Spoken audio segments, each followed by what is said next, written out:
East African history, the Bunyoro Kitara Empire. The Bunyoro Kitara Empire. The Abate-Mbuzi or the Tembuzi or Abakoma. The origins of the Abate-Mbuzi. The Abate-Mbuzi are believed to be the first people to settle in the Interlacustrine region. Their origin is not clear, but historians have come up with theories of what may have been their origin. They were also known as Bakoma. Oral traditions suggest that these people preceded the Chwezi who lived during the time of creation. They were believed to be demigods or semi-gods and were able to perform miracles. Other traditions in western Uganda suggest that the Tembuzi fell from heaven and thus had miraculous powers. The Tembuzi could indeed die but just disappeared or went back to heaven at the end of their earthly life. They established the Bunyoro Kitara Empire around Lake Victoria. Their dynasty lasted for 4 generations. The Tembuzi dynasty is believed to have been founded by Ruhanga, creator or god assisted by his brother Enkai. Ruhanga therefore became their first ruler. This tradition is so common in western Uganda among the Bunyoro and Banyankul. Since Ruhanga had no children, he used the 4 sons of Enkai to start a society. These sons were Kairu, Kima, Kakomatwel and Kintu. Kairu became the ancestor of cultivators or farmers. Kima became the ancestor of herders, while Kakomatwel the ancestor of rulers. Local traditions claim that Ruhanga, Enkai and the 4th son of Kintu went back to heaven and left Kakoma to rule the earthly kingdom. Later, Kakomatwel disappeared to heaven and was succeeded by his son Boba. Boba was later succeeded by Nganzaki. Nganzaki was succeeded by Isozi, who is recorded as the last ruler of the Tembuzi dynasty. When Isozi disappeared, his gatekeeper Bukaku succeeded him through the use of force. And Mardnanotta, but people refused to recognize him as their leader. East African history, the Bunyoro Kitara Empire. After the collapse of the Tembuzi dynasty, the Chwezi took over the Interlacustrine region. The contribution of the Tembuzi to the history of East Africa. Explain the contribution of the Tembuzi to the history of Bunyoro Kitara Empire. The Tembuzi are believed to have been the first inhabitants of the Interlacustrine region. Their origin is not clear. They introduced a centralized system of administration with recognized chiefs. They introduced mixed farming. They introduced systems of clans like the Akakoma ruling class, the Bahima class of herdsmen, and the Beru class of farmers. The Tembuzi were farmers who introduced new crops like sorghum. They introduced and strengthened the cattle-keeping culture in the region. They also introduced the system of building grass-thatched houses. They introduced the idea of having royal palaces. They introduced the hereditary or succession system of kingship in Bunyoro Kitara. They introduced the succession system in Bunyoro Kitara. The Bunyoro Kitara Empire under the Chwezi rule 1350–1500 AD. Origin of the Bunyoro Kitara Empire. Bunyoro Kitara was one of the kingdoms in the Interlacustrine region. The origins of this empire are not clear. Most of what is known about them is derived from myths and oral traditions. East African history, the Bunyoro Kitara Empire. Others claim that they were probably Bantu-speaking people. They were believed to have entered Uganda through the north or northeast. The dynasty in the Bunyoro Kitara Empire was founded by Ndahiro Bambai, a grandson of Isozi, the last Tembuzi ruler. At its peak, the empire consisted of parts of Bunyoro, Tora, Ankul, Karagwe, Buganda, Rwanda, Burundi, Wanga, Mbogazaya and parts of Busoga.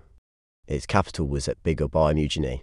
The Chwezi rule lasted for 4 to 5 reigns stretching from 1350 to 1550. After this period, it collapsed following the Liu invasion. Sketch map. The organization of the Bunyoro Kitara Empire under the Chwezi political organization. The Bokwezi were organized under one central authority, i.e., they had a centralized leadership under one leader or ruler. The overall leader of the Bokwezi had the title Omikoma. Omikoma had absolute powers to life and death. The Omikoma was assisted by representatives who assisted him to rule the sister states or conquered states. The empire was divided into small states or provinces, districts and counties, each under a chief. The chiefs were close relatives of the Omikoma and formed a council of representatives. Bugabiyamagini was the capital of Bunyoro Kitara Empire. The rulers lived in reed palaces with palace officials, women and slave artisans. The Chwezi palaces were protected by enclosures called a bimbo. The Chwezi Empire had a large standing army that fought using spears, bows and arrows. The Chwezi army also dug ditches around their capital and cattle kraals for purposes of protection. The Chwezi had a royal regalia which included the royal crown, royal drum and spears. These were symbols of power respected by everyone. East African history, the Bunyoro Kitara Empire. The Bokwezi had 2 classes of people in society, i.e. the Bahima and Beru. Beru were cultivators while Bahima were pastoralists and rulers. They built grass-thatched huts smeared with cow dung and decorated inside with a variety of handcrafts. They were great sportsmen who spent their free time playing games, e.g. Bunyoro and wrestling. They were great hunters who used long spears. They built reed palaces for the Omikoma to stay in. Religiously, they believed in many gods. They had many strange and supernatural powers and could even disappear when annoyed. Economic organization. They were a pastoral group who mainly kept long-horned cattle. The Chwezi were also farmers who grew coffee, beans and millet. The Chwezi also carried out iron working and made implements like hoes, pangas and spears. They were also involved in pottery and made round bowls, jars and shallow basins. They made handcrafts which they used to decorate their huts. Basket weaving also came with them. The bark cloth industry also formed part of their economy. They also made cowhide sandals. They were great hunters who hunted using long spears. They involved themselves in barter trade with their neighbors, exchanging iron implements and sold for food. The decline of the Chwezi Empire. It's not clear why the Chwezi Empire declined or collapsed at the beginning of the 19th century. The empire had grown too big in size to be effectively administered. The empire lacked strong and capable rulers, especially after the death of Omikoma Wamara. Misfortunes, e.g. death of the darling cow by Hogo, scared the Bokwezi, who were forced to migrate. Widespread internal rebellions, especially from the Bantu, also led to the decline of the Chwezi Empire. East African history of the Bunyoro Kitara Empire. Epidemics like smallpox and malaria claimed many of the animals since they were a pastoral community and they ended up migrating to other areas. Famine also broke out in the region, forcing many people to leave the area in search of new areas that could provide them with food. The Chwezi rulers were greedy and oppressive, which annoyed their subjects, hence creating rebellions within the empire. The Chwezi also lost their popularity, especially after people had realized that they were ordinary human beings, not semi-gods, which undermined the power. Conflicts among the various princes over power also weakened their hold on power and influence. Several communities broke away from the Chwezi Empire, for example Buganda, Bunyoro, Ankle, leading to the decline of their power and influence. The Luo invasion is what finally weakened the Chwezi Empire, i.e. the Luo set up the Luo Beta dynasty and forced the Chwezi to flee in different directions. The importance of the Bokwezi in the history of East Africa. They introduced the centralized system of governance which was later adopted in many societies. They introduced the hierarchical system of administration, whereby administration was broken down into smaller units. The Chwezi are also remembered for introducing the idea of a standing army in the kingdom. The Chwezi also introduced the system of having a royal regalia comprising of the symbols of power in a community like the drums and spears. The Bokwezi were the founders of the ancient Bunyoro Kitara kingdom, which spread from western Uganda to western Kenya and northern Tanganyika. They introduced games which are still popular in Uganda today, like local wrestling and omwiso. The Bokwezi also introduced coffee and banana growing in East Africa, which are still cash crops. The Chwezi introduced the idea of palace officials, royal women and slave artisans who were trained in administration. East African history, the Bunyoro Kitara Empire.